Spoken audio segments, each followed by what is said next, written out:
الحمد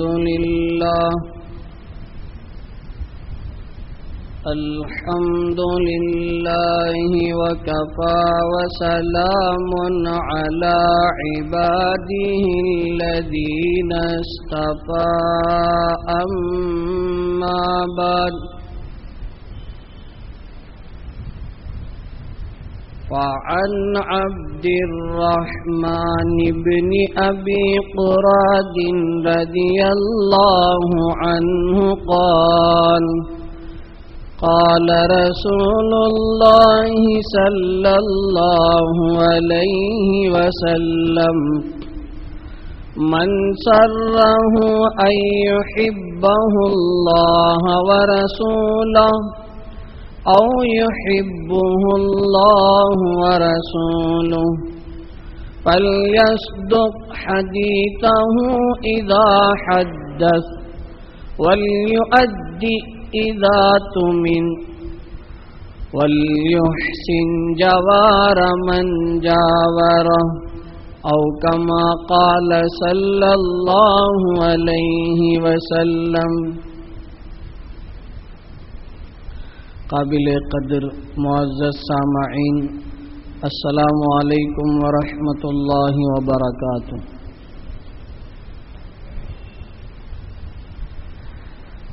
خطبے کے اندر جو روایت پڑھ کر سنائی گئی ہے، گزشتہ جمعہ بھی آپ کی خدمت میں اسی روایت کو سنایا گیا ہے. اللہ کے نبی صلی اللہ علیہ وسلم نے حضرات صحابہ سے یہ پوچھا کہ جس کو یہ بات پسند ہو کہ وہ اللہ اور اس کے رسول سے محبت کرے یا اللہ اور اس کا رسول اس سے محبت کرے، یا تو ادھر سے محبت ہو یا ادھر سے محبت ہو، بندہ خود اللہ اور اس کے رسول سے محبت کرنے والا محبوب بن جائے، یا اللہ اور اس کے رسول اس بندے سے محبت کرنے لگے وہ بندہ محبوب بن جائے. یہ ایسا سوال ہے جو حضرات صحابہ کے واسطے سے قیامت تک آنے والی انسانیت کے متعلق. اگرچہ حضور نے اس وقت موجود صحابہ سے یہ سوال کیا، لیکن قیامت تک آنے والے انسان، خاص طور پر مسلمان، تو یہ چاہے گا ہی کہ یا تو میں اللہ اور اس کے رسول سے محبت کرنے لگوں، یا اس سے بڑا اعلیٰ درجہ یہ ہے کہ اللہ اور اس کا رسول کا میں محبوب بن جاؤں. پیغمبر علیہ الصلاۃ والسلام نے جب یہ سوال فرمایا تو کون صحابی ایسا ہوگا جو انہوں نے یہ کہا ہوگا کہ ہمیں اس کی ضرورت نہیں ہے، بلکہ ہر صحابی نے کہا ہوگا کہ حضور ہم تو یہی چاہتے ہیں، اسی لیے تو آپ کے وضو کا بچا ہوا گرا ہوا پانی لے کر اپنے جسموں پر مل رہے ہیں. یہ ہمارا عمل آپ کی محبت کو لینے کے لیے ہی تو تھا. تو نبی پاک صلی اللہ علیہ وسلم نے 3 باتیں ارشاد فرمایا کہ جس کسی کے اندر یہ 3 باتیں ہوں گی، یقین مانیے کہ اللہ اور اس کے رسول کے نزدیک یہ بندہ محبوب ترین بندہ ہوگا. اس کے دل میں اللہ اور اس کے رسول کی محبت ہوگی. 3 باتوں میں سے پہلی بات، اللہ تعالیٰ مجھے، آپ کو، پوری امت مسلمہ کو ان تینوں باتوں کو اپنا کر پوری زندگی پیغمبر کی اور اللہ رب ذوالجلال کی محبت کو پانے والا بنائے.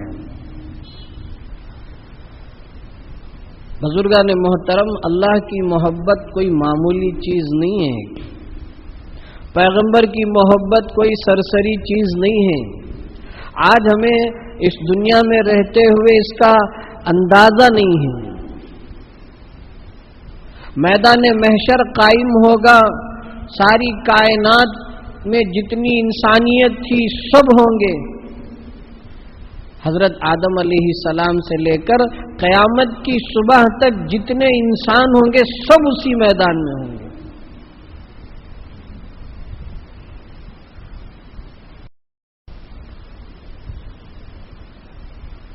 وہاں کسی بندے کا نام لے کر یہ کہہ دیا جائے کہ بھئی تو اللہ کا محبوب بندہ ہے، تو اللہ کے رسول کا محبوب بندہ ہے، چل تیرا مسئلہ آسان۔ اس ٹھاٹے مارتا سمندر انسانوں کا جو ہوگا، اس مجمع میں اگر کسی کو ایسا بول دیا جائے تو اس کی خوشی کی کیا انتہا ہوگی۔ ہم دنیا میں رہتے ہوئے نہ اس کو ادا کر سکتے ہیں، نہ اپنی عقل سے اس کو سمجھ سکتے ہیں۔ آج ہمیں دنیا اور دنیا کی چیزیں بہت اچھی لگتی ہیں، اس کو پانے کے لیے ہم سب کچھ قربان کر سکتے ہیں، لیکن اللہ اور اس کے رسول کی محبت ہمیں سمجھ میں نہیں آتا ہے، اس لیے ہمیں اسے پانے کے لیے کچھ قربان کرنے کے لیے تیار نہیں۔ مسئلہ اس وقت آتا ہے جب ایک طرف اللہ اور اس کے رسول کی محبت کا تقاضا ہو اور ایک طرف اپنی دلی خواہش کا تقاضا ہو، بال بچوں کا تقاضا ہو، بیوی کا تقاضا ہو، دنیا کا تقاضا ہو۔ اب بندہ کس تقاضے کو پورا کرنے کے لیے آگے بڑھتا ہے، وہاں اصل مسئلہ آتا ہے۔ چھوٹی مثال میں ہمیشہ دیتا ہوں بات سمجھ میں آنے کے لیے، ہمیشہ یہ مثال دیتا ہوں۔ اللہ کے نبی علیہ الصلوۃ والسلام نے فرمایا کہ نکاح جتنا سیدھا سادہ ہوگا اتنی برکت والا ہوگا۔ بعض نکاح پڑھانے والے ائمہ اس حدیث کو پڑھتے ہیں، میں خود اس کو پڑھتا ہوں الحمدللہ۔ نکاح کے وقت جو خطبہ پڑھتے ہیں اس میں دو تین حدیثوں میں ایک حدیث یہ ہے، ان اعظم النکاح برکتا ایسرہ مؤنتا، سب سے زیادہ برکت والا، عظیم برکت والا نکاح وہ ہے جس میں سب سے زیادہ خرچ کم سے کم ہو، خرچ کے اعتبار سے نہایت کم ہو۔ یہ میرے اور آپ کے پیغمبر علیہ الصلوۃ والسلام کی حدیث ہے، تقاضا ہے، پیغمبر کا تقاضا ہے، حضور کی محبت کا تقاضا ہے۔ اور دوسری طرف ہمارا دیکھیے، آدمی لاکھ زبان سے کہہ لے کہ میں سچا عاشق رسول ہوں، لیکن اگر اس نے ایسا نہیں کیا، سیدھا سادہ والا نکاح نہیں کیا ہے، آنکھ بند کر کے فیصلہ خدا کے دربار میں ہو جائے گا، دنیا والے کرے کہ نہ کرے، لیکن آخرت میں فیصلہ ہو جائے گا کہ یہ محبوب ہے یا ڈھونگ رچانے والا ہے۔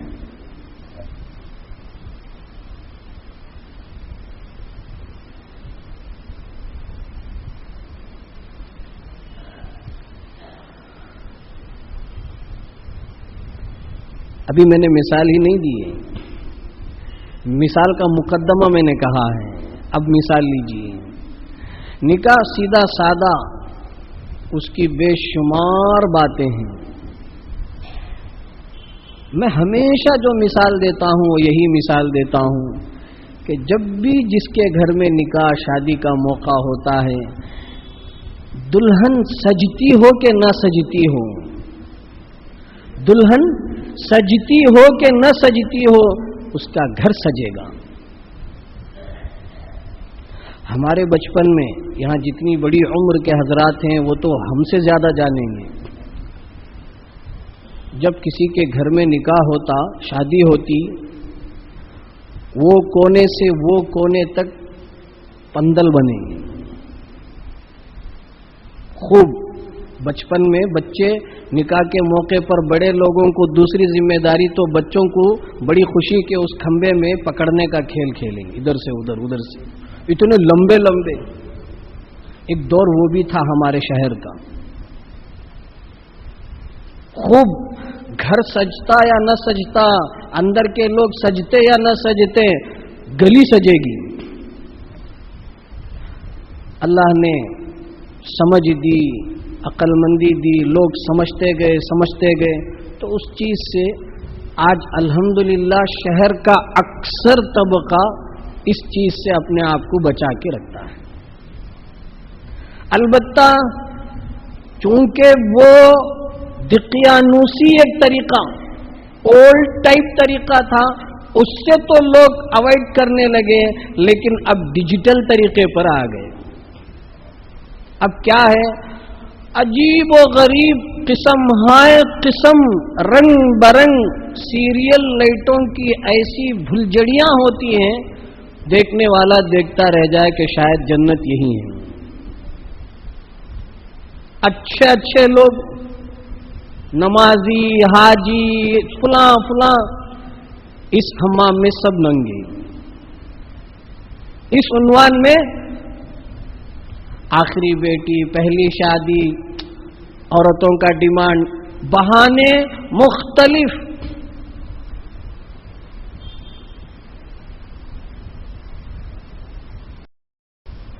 بچپن میں رمضان کے مہینے میں 27 کی رات کو مسجدیں سجتی تھیں دھوم دھام سے۔ آج بھی شہر میں ایک آدھ مسجد ابھی نظر توڑ کے لیے باقی ہیں، اللہ ان کو بھی سمجھ کی توفیق عطا فرمائے۔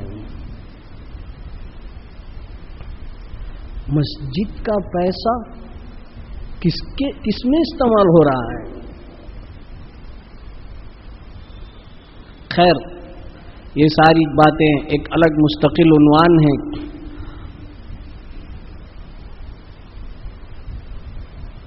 سیریل لائٹوں سے اپنے مکانات کو ایسا سجاتے ہیں، بتائیے اس میں کتنا خرچ ہوگا؟ ہم کہیں گے 100 روپے بھی اگر خرچ ہو جائیں، یہ ان اعظم النکاح برکتن ایسرہ مؤنتن کے تحت ہے یا اس کے خلاف؟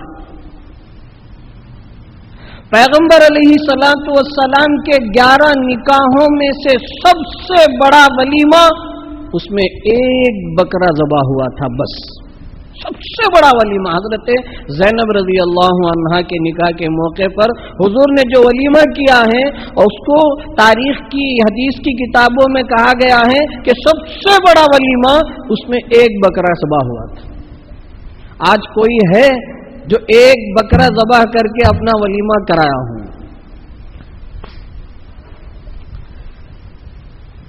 میں یہ کہہ رہا ہوں، زبان سے ہم کہیں ہم عاشق رسول جی فلاں، لیکن ہمارا عمل خالی ہے، تو پھر ہم فیصلہ نہیں کر پائیں گے۔ آخرت میں خود جیسے ٹالی ہوتا ہے، بھئی حساب چڑھاتے جاؤ، وہ خود بخود پورا نتیجہ نکال کے دکھا دیتا ہے۔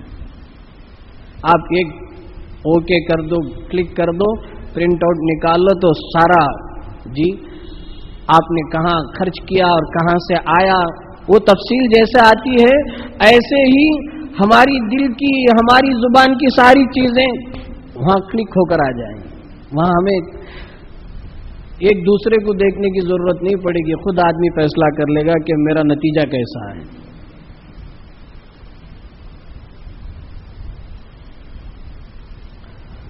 بہرحال اللہ میرے اور آپ کے دلوں میں، پوری امت مسلمہ کے دلوں میں اللہ اور اس کے رسول کی محبت حقیقی معنی میں پیدا فرمائے، اس کے لیے ہمیں کچھ محنت کرنے کی توفیق عطا فرمائے۔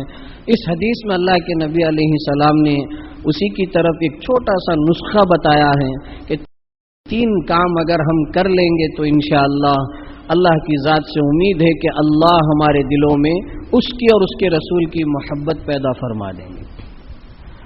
چنانچہ فرمایا فَلْيَصْدُقْ حَدِيثَهُ إِذَا حَدَّثَ، سب سے پہلی بات پیغمبر نے فرمائی، جب بھی بات کرو تو سچ بولو، سچائی کو اپناؤ۔ سچائی اسلام کا ایک اہم حکم ہے۔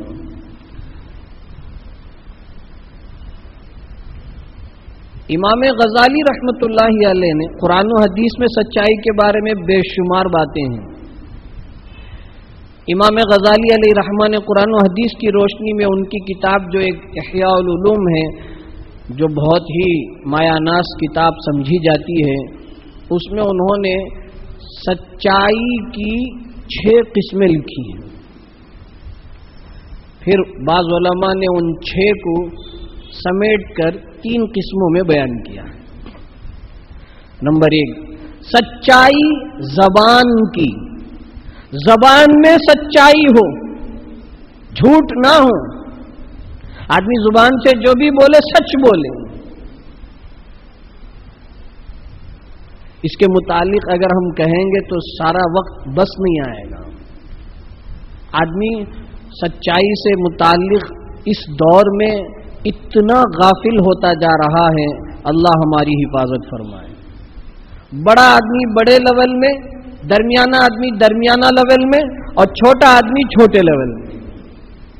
اللہ نے جس کو بچا لیا بچا لیا، ورنہ ہماری زبان کھلتی ہے تو جھوٹ. آدمی جب جھوٹ بولتا ہے 2 میل دور فرشتے بھاگ جاتے ہیں اس کی بدبو سونگ کر. ہم کو محسوس نہیں ہوتا، ہم گندگی میں لت پت پڑے ہوئے ہیں، اس لیے اس کی جھوٹ کی بدبو ہمیں محسوس نہیں ہوتی ہے، لیکن فرشتے بہت پاک صاف ہیں. جب آدمی جھوٹ بولتا ہے تو فرشتے بھاگ جاتے ہیں. کیا مطلب ہے؟ فرشتے بھاگ جاتے ہیں تو ہمارا کیا فرق پڑتا ہے؟ ہمارا کیا نقصان ہوتا ہے؟ بھاگنے دو، ہم کو تو نظر بھی نہیں آتے ہیں. فرشتے بھاگنے سے ہمارا کیا فرق پڑے گا؟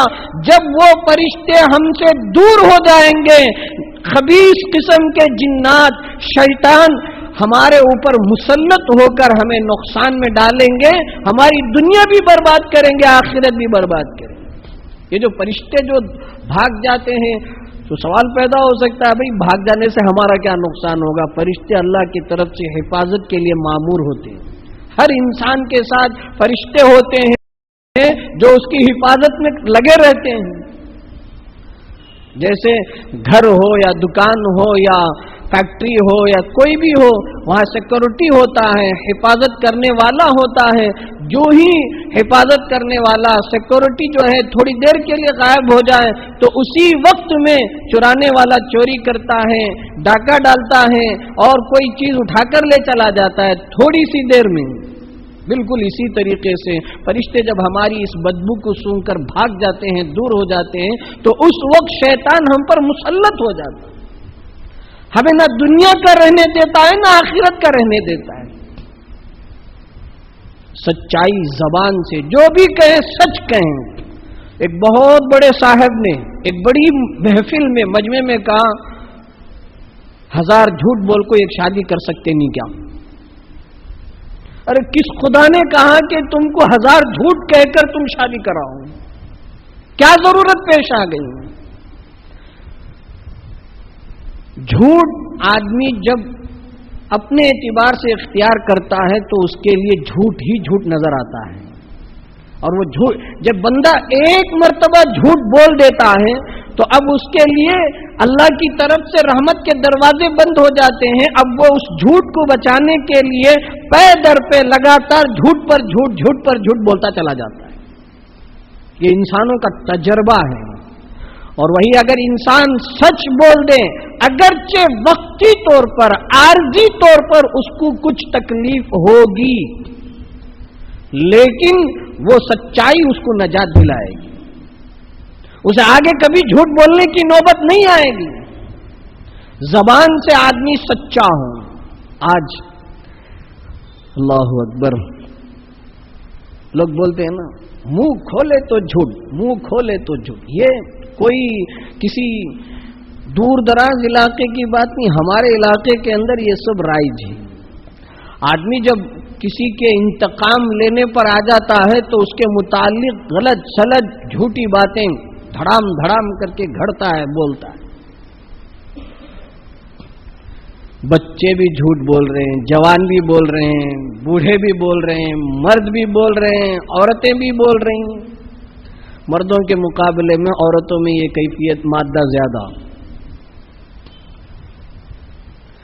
مرد کم نہیں ہے، ایسا نہیں ہے کہ بھئی عورتیں زیادہ بولتی ہیں تو مرد نہیں بولتا ہے. مرد بولتا ہے تو بڑا اسٹرانگ بولتا ہے، ایسا جھوٹ بولتا ہے سب کا گھاٹا ہو جائے.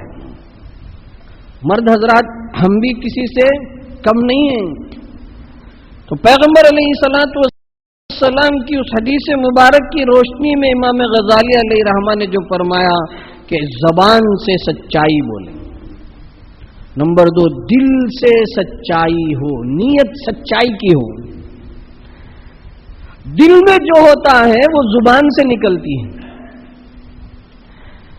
کہتے ہیں ایک کٹورا ہے، برتن، اس برتن میں ہم نے پانی ڈالا. اب اس برتن کو ہم اوندا کریں گے تو دودھ گرے گا یا شہد گرے گا. ہم تو کوئی عامل نہیں، ہر آدمی کہ بھئی دودھ پانی ڈال کر دودھ نکال دیا، دودھ ڈال کر شہد نکال دیا. جو برتن میں ہم ڈالتے ہیں الٹا کریں گے تو وہی چیز نکلے گی. اسی لیے عربی کے اندر ایک محاورہ ہے، الاناء یترشح بما فیہ، برتن وہی چیز پھینکے گا، ڈالے گا جو اس میں ہے. ہمارا دل باطن، اگر ہماری نیت کے اندر سچائی ہے تو زبان کے اندر بھی سچائی ہوگی. اور اگر ہمارے دل میں سچائی نہیں ہے تو زبان، ہماری زبان میں کبھی کبھی لوگ بولتے ہیں دل سے بول، دل سے بول. یہ کیا ہے؟ اس کی زبان کچھ کہہ رہی ہے لیکن اس کا دل یہ نہیں کہہ رہا ہے. اسی لیے لوگ کہتے ہیں دل سے بول. کیا مطلب؟ دل کی سچائی سے اپنی زبان سے سچ بول. تیسری چیز ہے عمل میں سچائی. دل بھی ہمارا کہہ رہا ہے، زبان بھی ہماری سچائی کہہ رہی ہے، لیکن عمل ہمارا نہیں ہے، سچ پر ہمارا عمل نہیں ہے. مثال کے طور پر ایک آدمی نماز پڑھ رہا ہے، اس کے دل میں ہے کہ میں خشوع خضوع سے نماز پڑھوں، چنانچہ وہ اللہ اکبر پورے سچائی کے ساتھ، اخلاص کے ساتھ اللہ اکبر کہ، لیکن جب پڑھتا ہے تو پھر اس کا عمل اس طریقے سے نہیں ہو پاتا کہ وہ سچائی کو بتائے. یعنی تھوڑی سی غفلت کی وجہ سے اس کے عمل میں ریاکاری داخل ہو جاتی ہے. کسی کو دکھانے کے لیے اس طور پر وہ پڑھ رہا ہے، دل سے نیت کیا ہوا تھا، زبان سے ویسے ہی کہہ رہا ہے، لیکن جب عمل کے طور پر آ گیا تو اب وہ خشوع خضوع نہیں رہا. نیت کے وقت پر تھا لیکن جب نماز پڑھ رہا ہے تو وہ کیفیت نہیں، بس ویسے ہی سرسری نماز ہو رہی ہے. باقی باتیں انشاءاللہ آئندہ جمعہ عرض کی جائے گی.